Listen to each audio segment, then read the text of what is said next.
I watched in wonder as a caterpillar inched his way along the limbs of a tree, and I was amazed at how he devoured every patch of green within his path. This was a virtual eating machine, totally focused on satisfying his own physical desires, oblivious to everything else around him, self-centered, destructive, slimy, repulsive. Part of me wanted to kill him, but I really didn't even want to touch him.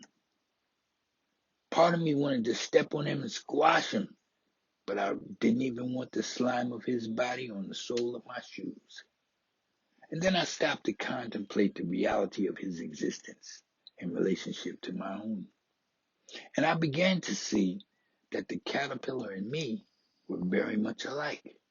Both of our lives are in the hand of a loving, all-knowing God. And just like God moved me to spare the life of that caterpillar, God in his mercy has also moved the hearts of others, as well as his own, to spare my life. Because I catered to my own selfish desires in the same exact way the caterpillar catered to his. Destructive, slimy, self-centered, repulsive, and just like him, there were quite a few people who would have liked to have squashed me in the same way I wanted to squash him. But thanks be to God's grace and mercy, both of us are still here right now.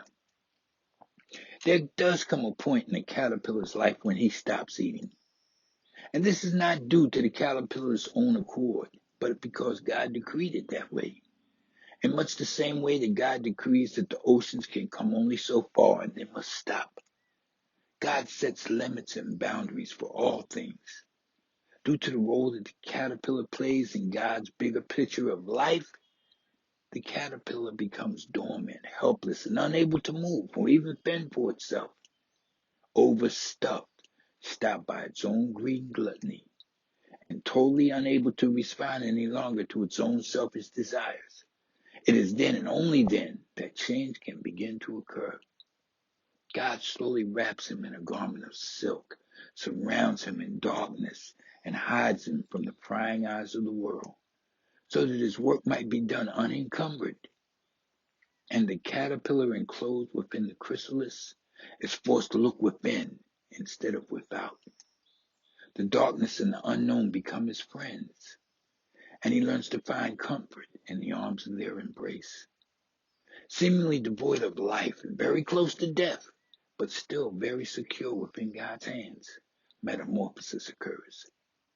And after many days of uncertainty and darkness, the caterpillar reaches once again for the light.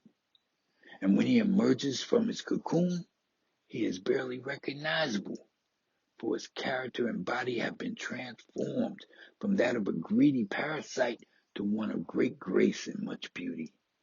And the very same people who once looked upon him with disgust and revulsion now delight in his presence, for he has become a big, beautiful butterfly, an object of great beauty, bringing joy and laughter to the hearts of all who see him. He is now a giver instead of a taker, and many will try very hard just to feel his touch lightly on their hands. What a marvelous transformation! And I, too, locked away from the eyes of the world, comfortable within my own cocoon, sealed off from all distractions, and forced to look within instead of without, focused solely on myself, my fate totally in God's hands. I wait patiently for change to come, from an object of revulsion to an object of great beauty, from being a greedy taker to becoming a generous giver, from being one who is scorned and looked upon with revulsion to one who brings joy, laughter, and an uplifting of the spirit to all who will behold him. The caterpillar and I are very much alike, for all life is precious in God's sight. He has the power to transform minds, hearts, and futures, and I am confident that when his work is finally done in me, that I too will be as beautiful as a newly emerging butterfly. BlindTony1016 at gmail.com.